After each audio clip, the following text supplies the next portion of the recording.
ஆண்டவனை நினைத்து அரும்பெரும் தவங்களை எல்லாம் செய்து ஆண்டவன் அந்த பகவானிடத்திலேயே வரங்களையும் பெற்று மமதை கொண்டு வாழ்ந்து வருகிறார்கள்.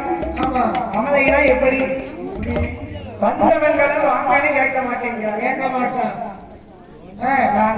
நாங்களும் கேட்பாங்க. இருங்க. வாங்கன்னு கேட்பதில்லை, வந்தனங்களும் செய்வதில்லை. அப்படி இருப்பதினாலே அந்த வரமுனையை பார்ப்பதற்காகவே தேவாதி தேவைகள் எல்லாம் அங்கு வருகிறார்கள். யாரெல்லாம்?